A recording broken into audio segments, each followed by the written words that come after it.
Hello my dear friends and students, welcome to my YouTube channel. In this video, I am going to discuss about most important MCQ on theories of development. মৰমৰ ছাত্ৰ-ছাত্ৰী আৰু বন্ধু-বান্ধৱীসকল, আজি আমি আটাইতকৈ গুৰুত্বপূৰ্ণ MCQ সমূহ আলোচনা কৰিম যে বিকাশৰ তত্ত্বসমূহৰ ওপৰত। আমি ইয়াৰ আগৰ ভিডিঅ'ত এই বিকাশৰ তত্ত্বসমূহৰ বিষয়ে সবিস্তাৰে আলোচনা কৰিছো। সো যিসকল বন্ধু-বান্ধৱী বা ছাত্ৰ-ছাত্ৰীসকলে চোৱা নাই সেই ভিডিঅ'সমূহ চাবৰ কাৰণে অনুৰোধ জনালো। According to Piaget, a child learns during the first stage of development. যে পিয়াজেৰ মতে বিকাশৰ প্ৰথম পৰ্যায়ত এটা শিশুৱে শিকে। ইয়াৰ অপচনবোৰ হ'ল নিউট্ৰেল ৱৰ্ডছ বা নিৰপেক্ষ শব্দ, এবষ্ট্ৰেক্ট থিংকিং বা হ'ল বিমূৰ্ত চিন্তা, applying new knowledge of language বা ভাষাৰ নতুন জ্ঞান প্ৰয়োগ কৰা, আৰু একে শেষৰ অপচনটো হ'ল ইউজেছ দ্য চেন্সেছ বা ইন্দ্ৰিয় ব্যৱহাৰ কৰা। সো ইয়াৰ শুদ্ধ উত্তৰটো হ'ব যে ইউজেছ দ্য চেন্সেছ বা ইন্দ্ৰিয় ব্যৱহাৰ কৰা। যে পিয়াজেৰ যি নেকি ফাৰ্ষ্ট ডেভেলপমেণ্ট ষ্টেজ, সেই ষ্টেজত এটা শিশুৱে সাধাৰণতে যে ইন্দ্ৰিয়ৰ জৰিয়তে জ্ঞান আৰু অভিজ্ঞতাসমূহ আহৰণ কৰি তুলিবৰ কাৰণে শিকে। After that, according to Piaget, cognitive development theory, modification of cognitive structure is called বা পিয়াজেৰ সংজ্ঞানাত্মক বিকাশ তত্ত্ব অনুসৰি সংজ্ঞানাত্মক গাঁথনিৰ পৰিৱৰ্তনক কোৱা হয়। এক নম্বৰত আছে যে পাৰসেপশ্যন বা হ'ল ধাৰণা, দুই হ'ল একমোডেশ্যন বা হ'ল বাসস্থান বা ঠাই দিয়া, অপশ্যন চি হ'ল এছিমিলেশ্যন বা হ'ল আত্মীকৰণ, এণ্ড অপশ্যন ডি হ'ল স্কিমা বা হ'ল আঁচনি। সো ইয়াৰ শুদ্ধ উত্তৰটো হ'ল একমোডেশ্যন বা হ'ল যি নেকি বাসস্থান বা ঠাই দিয়াটো হ'ল ইয়াৰ শুদ্ধ উত্তৰ। After that, according to Kohlberg, thinking process involved in judgment about questions of right and wrong is called. কোহলবাৰ্গৰ মতে শুদ্ধ আৰু ভুলৰ প্ৰশ্নৰ বিষয়ে বিচাৰৰ সৈতে জড়িত চিন্তা প্ৰক্ৰিয়াক কোৱা হয়। এক নম্বৰ অপশ্যন হ'ল মৰেলিটি কোঅপাৰেশ্যন বা নৈতিক সহযোগিতা, অপশ্যন বি হ'ল মৰেল ৰিজনিং বা হ'ল নৈতিক যুক্তি, অপশ্যন চি হ'ল মৰেল ৰিয়েলিজিম বা হ'ল নৈতিক বাস্তৱবাদ, আৰু অপশ্যন ডি হ'ল মৰেল ডাইলেমা বা নৈতিক দ্বিধা। সো ইয়াৰ শুদ্ধ উত্তৰটো হ'ব মৰেল ৰিজনিং। যে কোহলবাৰ্গৰ যি থিয়ৰী, সেই থিয়ৰীত সাধাৰণতে বিশেষকৈ এটা শিশুৰ মাজত নৈতিক যুক্তি বা ভাল বেয়া বিচাৰধাৰাবোৰৰ কেনেকৈ বিকাশ সাধন হয় সেইবোৰৰ সম্পৰ্কে বিশেষকৈ উল্লেখ কৰিছিল। According to Piaget, in which stage of development child displays object permanence, যে পিয়াজেৰ মতে বিকাশৰ কোন পৰ্যায়ত শিশুৱে বস্তুৰ স্থিৰতা প্ৰদৰ্শন কৰে। সো ইয়াৰ এক নম্বৰ অপশ্যন হ'ল কনক্ৰিট অপাৰেশ্যনেল ষ্টেজ, অপশ্যন দুইত হ'ল ফৰ্মেল অপাৰেশ্যনেল ষ্টেজ,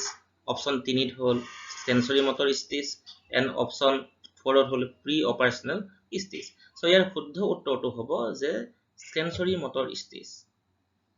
যে এটা শিশুৱে যি সেন্সৰি মটৰ ষ্টেজ বা যে পিয়াজেৰ বিকাশৰ প্ৰথম ষ্টেজতে সাধাৰণতে এটা শিশুৱে যে বিষয়বস্তুসমূহৰ স্থিৰতাসমূহ প্ৰদৰ্শন কৰে।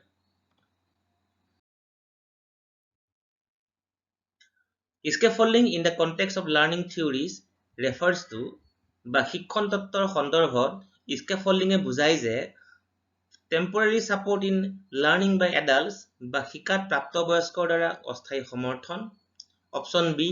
কজেছ অফ মিষ্টেকছ বা ভুলৰ কাৰণ, অপশ্যন চি সিমুলেশ্যন টিচিং বা অনুকৰণ শিক্ষণ,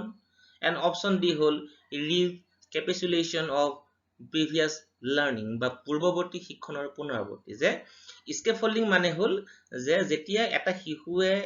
আৰম্ভণিতে বিষয়বস্তুসমূহ শিকিবলৈ লয়, সেই শিকিবলৈ লোৱাৰ সময়ত যে ঘৰৰ পিতৃ মাতৃ হওক বা যি বা আমাৰ চাৰিওফালে থকা যিসকল নেকি প্ৰাপ্তবয়স্ক আছে সেই সকলৰ দ্বাৰা যি নেকি টেম্পৰাৰী ছাপোৰ্ট পোৱা যায়, ইয়াকে সাধাৰণতে স্কেফল্ডিং বুলি কোৱা হয় according to Kohlberg.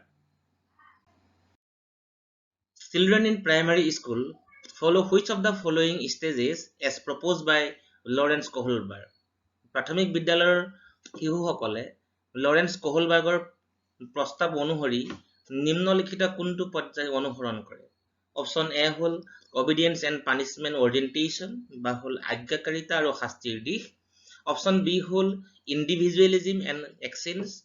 বা হল ব্যক্তিবাদ আৰু বিনিময় অপশন সি হল good interpersonal relationship বা হল ভাল আন্তঃব্যক্তিগত সম্পৰ্ক and অপশন ডি হল social contract যে ইয়াৰ শুদ্ধ উত্তৰটো হ'ব obedience and punishment orientation বা আজ্ঞাকাৰিতা আৰু শাস্তিৰ দিশ যে প্ৰাথমিক বিদ্যালয়ৰ শিশুসকলে সাধাৰণতে যে শাস্তিৰ ভয়ৰ কাৰণে যে ভাল আৰু বেয়া কথাবোৰ শিকিবলৈ আৰম্ভ কৰে বা তেওঁলোকৰ মাজত নৈতিক যুক্তিৰ বিকাশ সাধন হৈ উঠা আমি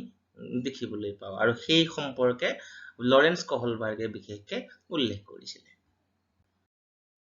After that, Kunal does not pay income tax. He thinks that he cannot support a corrupt government which spends money in building unnecessary dams. He is probably in which level of Kohlberg's moral development? যে কুনালে আয়কৰ পৰিশোধ নকৰে তেওঁ ভাবে যে তেওঁ এখন দুৰ্নীতিগ্ৰস্ত চৰকাৰক সমৰ্থন কৰিব নোৱাৰে যিয়ে অপ্ৰয়োজনীয়ভাৱে বান নিৰ্মাণত ধন ব্যয় কৰে তেওঁ সম্ভৱতঃ কোহলবাৰ্গৰ নৈতিক বিকাশৰ কোন স্তৰত আছে যে ইয়াৰ শুদ্ধ উত্তৰটো হ'ব যে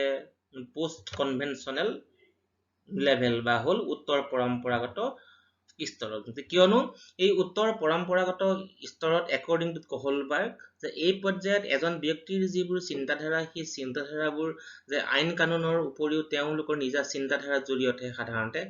আগবাঢ়ে আৰু ইয়াৰ জৰিয়তে তেওঁলোকৰ মাজত নৈতিক বিকাশ সাধন হয় Which of the following implications cannot be derived from Piaget's theory of cognitive development? নিম্নলিখিত কোনটো প্ৰভাৱ পিয়াজেৰ সংজ্ঞানাত্মক বিকাশৰ তত্ত্বৰ পৰা আহৰণ কৰিব নোৱাৰি অপশন এ হল ডিসকভাৰী লাৰ্নিং বা আৱিষ্কাৰ শিক্ষা অপশন বি হল নিড অফ ভাৰ্বেল লাৰ্নিং বা মৌখিক শিক্ষাৰ প্ৰয়োজনীয়তা অপশন সি হল sensitivity to children's readiness to learn বা শিশুৰ শিকাৰ প্ৰস্তুতিৰ প্ৰতি সংবেদনশীলতা এণ্ড অপশন ডি হল একচেপ্টেন্স অফ ইণ্ডিভিজুৱেল ডিফাৰেন্সেছ বা ব্যক্তিগত পাৰ্থক্যৰ গ্ৰহণযোগ্যতা যে ইয়াৰ শুদ্ধ উত্তৰটো হল যে option B need of verbal learning বা হল মৌখিক শিক্ষাৰ যি প্ৰয়োজন সেই প্ৰয়োজনসমূহ সাধাৰণতে যে পিয়াজেৰ যি সংজ্ঞানাত্মক বিকাশৰ তত্ত্ব ইয়াৰ পৰা আমি আহৰণ কৰি তুলিব নোৱাৰো After that, which of the following is a characteristics of Kohlberg's stage of moral development? যে নিম্নলিখিত কোনটো কোহলবাৰ্গৰ নৈতিক বিকাশৰ স্তৰৰ এক বিশেষত্ব option A universal sequence of stages across all cultures বা হল সকলো সাংস্কৃতিক পৰ্যায়ৰ সাৰ্বজনীন ক্ৰম অপশন বি হল stages proceed in a non hierarchic manner বা পৰ্যায়বোৰ অপদানুক্ৰমিক প্ৰকাৰে আগবাঢ়ে অপশন সি হল ভেৰিয়েবল সিকুৱেন্স অফ ষ্টেজেছ বা পৰিৱৰ্তনশীল ক্ৰম এণ্ড অপশন ডি হল stages are isolated responses and not general pattern বা পৰ্যায়বোৰ হৈছে বিচ্ছিন্ন সঁহাৰি আৰু সাধাৰণ আৰ্কি নহয় সো যে ইয়াৰ শুদ্ধ উত্তৰটো হল যে কি যে ইউনিভাৰ্সেল sequence of stages across all কালচাৰ্ছ যে সকলো সাংস্কৃতিক পৰ্যায়ৰ সাৰ্বজনীন ক্ৰমটো হল যে কোহলবাৰ্গৰ যি মৰেল ডেভেলপমেন্ট থিওৰি ইয়াৰ হল এক বৈশিষ্ট্য After that, in which context of language development,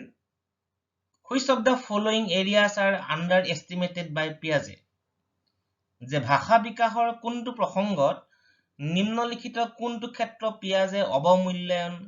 কৰিছিল এক নম্বৰ অপশনটো হল ইগোচেন্ট্ৰিক স্পিচ বা হল অহংকেন্দ্ৰিক বক্তব্য অপশন বি হল activity construction by the child বা শিশুৰ দ্বাৰা কাৰ্যকলাপ নিৰ্মাণ অপশন সি হল বংশগতি বা হেৰিডিটি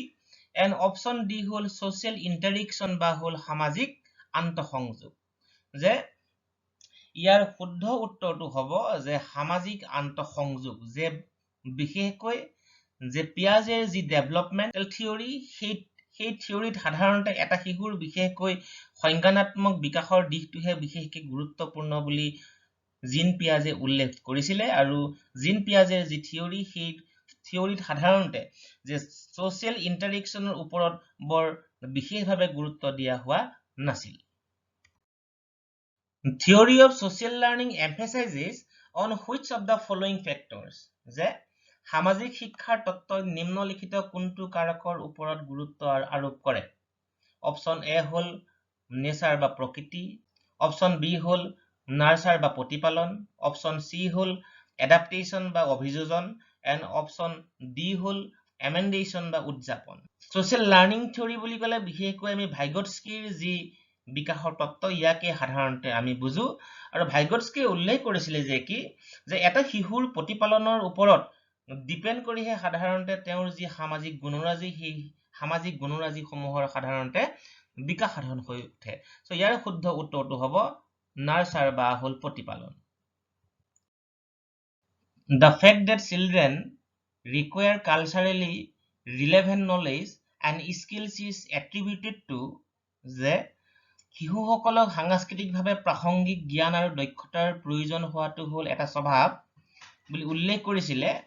ভিগটস্কিয়ে যে ভিগটস্কিয়ে কৈছিলে যে কি এটা শিশুৰ সামাজিক বিকাশ সাধন হ'বলৈ হলে যে সাংস্কৃতিকভাৱে যিবোৰ নেকি প্ৰাসংগিক জ্ঞান আছে সেই আসলে প্ৰাসংগিক জ্ঞানসমূহ তেওঁলোকক প্ৰদান কৰি তুলিব পাৰিব লাগিব Retrieving hidden objects is evidence that infants have begun to master which of the following cognitive functions লুকুৱা বস্তুবোৰ উদ্ধাৰ কৰাটোৱে প্ৰমাণ কৰে যে নৱজাতকে নিম্নলিখিত কোনটো সংজ্ঞানাত্মক কাৰ্য আয়ত্ত কৰিবলৈ আৰম্ভ কৰিছে সো অপচন এ হল ইন্টেনশনাল বিহেভিয়াৰ বা হল ইচ্ছাকৃত আচৰণ অপচন বি হল অবজেক্ট পাৰ্মানেন্স বা হল বস্তুসমূহৰ স্থিৰতা অপচন সি হল প্ৰবলেম সলভিং বা সমস্যা সমাধান এণ্ড অপচন ডি হল এক্সপেৰিমেন্টেশন বা হল পৰীক্ষা নিৰীক্ষা সো ইয়াৰ শুদ্ধ উত্তৰটো হ'ব যে অবজেক্ট পাৰ্মানেন্স যে জিন পিয়াজে উল্লেখ কৰিছিলে যে কি যে বিকাশৰ যি প্ৰথম পৰ্যায় বা যি সেন্সৰি মটৰ ষ্টেজ সেই সেন্সৰি মটৰ ষ্টেজত এটা শিশুৱে বিষয়বস্তু সমূহৰ স্থিৰতাবোৰৰ সম্পৰ্কে জ্ঞান লাভ কৰে আৰু ইয়াৰ পৰৱৰ্তী সময়ত তেওঁলোকে কিছুমান বস্তু লুকুৱাই আৰু উদ্ধাৰ কৰে আৰু সেইভাবে আমি প্ৰত্যেকজন মানুহেই জানো যে কি যে শিশুবোৰে বস্তুবোৰ লুকুৱাই আৰু সেই লুকুৱা বিষয়বস্তুবোৰ তেওঁলোকে আকৌ যে উদ্ধাৰ কৰিবলৈ সক্ষম হয় due to object permanence According to socio-cultural theory of Vygotsky, Vygotskyৰ সামাজিক সাংস্কৃতিক তত্ত্ব অনুসৰি option A culture and language play an important role সংস্কৃতি আৰু ভাষাই এক গুৰুত্বপূৰ্ণ ভূমিকা পালন কৰে অপচন বি হল child's thinking does not take a complete perspective বা শিশুৰ চিন্তা সম্পূৰ্ণ দৃষ্টিভংগীমূলক নহয়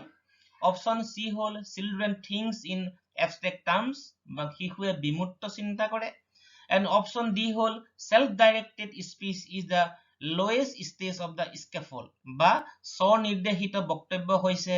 স্কেফোল্ডৰ নিম্নতম পৰ্যায় যে ইয়াৰ শুদ্ধ উত্তৰটো হ'ব যে culture and language play an important role যে সংস্কৃতি আৰু ভাষাই এক গুৰুত্বপূৰ্ণ ভূমিকা পালন কৰে যে এটা শিশুৰ সামাজিক আৰু সাংস্কৃতিক বিকাশ সাধন হ'বলৈ হলে যে ভাষা হল এক গুৰুত্বপূৰ্ণ আহিলা বুলি বিশেষকৈ ভাইগটস্কিয়ে তেখেতৰ যি থিওৰি সেই থিওৰিত বিশেষকৈ উল্লেখ কৰিছিল According to Piaget theory, children learns by Piaget তত্ত্ব অনুসৰি শিশুৱে শিকে option A hall memorizing information by paying due attention বা হল উপযুক্ত মনোযোগ দি তথ্য স্মৰণ অপচন বি হল changing their behavior through rewards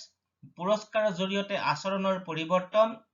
option C হল scaffolding by more able person বা অধিক সক্ষম ব্যক্তিৰ দ্বাৰা scaffolding and option D hall process of adaptation বা অভিযোজনৰ প্ৰক্ৰিয়াসমূহ সো ইয়াৰ শুদ্ধ উত্তৰটো হ'ব যে process of adaptation বা অভিযোজনৰ প্ৰক্ৰিয়াসমূহৰ জৰিয়তে এটা শিশুৱে বিশেষকৈ জ্ঞানসমূহ আহৰণ কৰি তোলে বুলি জিন পিয়াজে বিশেষকৈ উল্লেখ কৰিছিল। The concept of zone of proximal development was given by বা নিকটতম বিকাশৰ ক্ষেত্ৰৰ ধাৰণাটো উল্লেখ কৰিছিল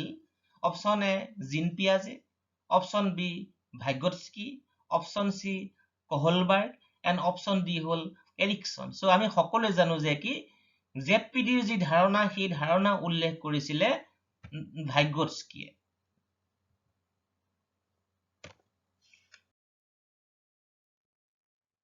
Development precedes learning. Who said the statement?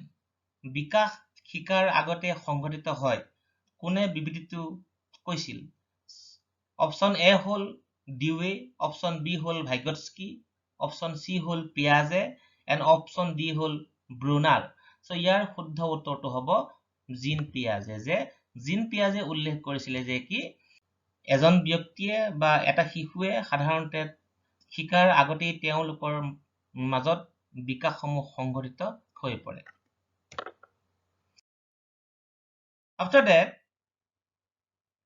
which of the following is not a basic feature of pre-operational period according to Piaget? যে পিয়াজেৰ মতে নিম্নলিখিত কোনটো প্ৰাক কাৰ্যকৰী সময়ৰ মৌলিক বৈশিষ্ট্য নহয়? অপচন এ হ'ল ট্ৰান্সফৰমেশ্যন বা হ'ল ৰূপান্তৰ, অপচন বি হ'ল চেন্ট্ৰেশ্যন বা হ'ল কেন্দ্ৰীকৰণ, অপচন চি হ'ল কনজাৰভেশ্যন বা সংৰক্ষণ এণ্ড অপচন ডি হ'ল ডিচেন্ট্ৰেশ্যন বা হ'ল বিকেন্দ্ৰীকৰণ। সো ইয়াৰ শুদ্ধ উত্তৰটো হ'ল বিকেন্দ্ৰীকৰণ বা ডিচেন্ট্ৰেশ্যন is not the basic feature of pre-operational period according to Piaget. According to Kohlberg, at which level is morality externally controlled? কোহলবাৰ্গৰ মতে কোন স্তৰত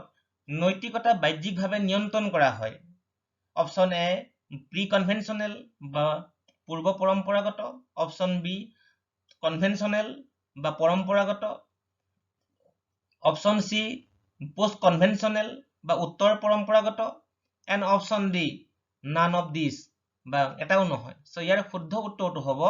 যে প্ৰি কনভেনচনেল বা হ'ল পূৰ্ব পৰম্পৰাগত। যে কোহলবাৰ্গে উল্লেখ কৰিছিলে যে কি এই যি প্ৰি কনভেনচনেল লেভেল, ইয়াত এই লেভেলত বিশেষকৈ যে ষ্টেজ 1 এণ্ড ষ্টেজ 2 বিশেষকৈ ইনক্লুড হৈ থাকে আৰু এই যি স্তৰ এই স্তৰ সাধাৰণতে বিশেষকৈ প্ৰাইমাৰী শিক্ষাৰ্থীসকলৰ সৈতে সম্বন্ধিত, যিটো স্তৰত বাহ্যিকভাৱে এটা শিশুক বিশেষকৈ নৈতিকতাৰ জ্ঞানবোৰ সাধাৰণতে প্ৰদান কৰা হয়। একেবাৰে শেষৰটো প্ৰশ্ন হ'ল Kohlberg theory of moral development as a follow-up of Piaget's theory was a result of? যে পিয়াজেৰ তত্ত্বৰ অনুসৰণ হিচাপে নৈতিক বিকাশৰ কোহলবাৰ্গৰ তত্ত্বৰ ফলাফল আছিল option A observing children in action বা শিশুৰ কাৰ্যাৱলী লক্ষ্য কৰা, option B creating game like situation বা খেল সদৃশ পৰিস্থিতি সৃষ্টি কৰা, অপচন চি হ'ল creating moral dilemma for people বা ব্যক্তিৰ বাবে নৈতিক দ্বিধা সৃষ্টি কৰা, অপচন ডি হ'ল টকিং টু পেৰেণ্টছ বা অভিভাৱকৰ সৈতে কথা পতা। সো ইয়াৰ শুদ্ধ উত্তৰটো হ'ল যে creating moral dilemma for people বা ব্যক্তিৰ বাবে নৈতিক দ্বিধা সৃষ্টি কৰি তোলা। So my dear friends and students, আশা কৰিছোঁ তোমালোকে MCQ সমূহ সঠিকভাৱে বুজিবলৈ সক্ষম হৈছা আৰু ইয়াৰ পৰা আহিব যে একেবাৰে খাটাং, যে কিয়নো এই MCQ সমূহ এনেই প্ৰস্তুত কৰা হোৱা নাই, ইয়াৰ পূৰ্বতে এই সমূহৰ ওপৰত যে সঠিকভাৱে ভিডিঅ'সমূহ মোৰ চেনেলত আপলোড কৰা হৈছে। সো যিসকলে ভিডিঅ'বোৰ চোৱা নাই সেইসকলক ভিডিঅ'বোৰ চাবলৈ কাৰণে অনুৰোধ জনালোঁ আৰু ইমান সময় মোৰ ভিডিঅ'টি চাই থকাৰ বাবে সকলোকে ধন্যবাদ জনালোঁ।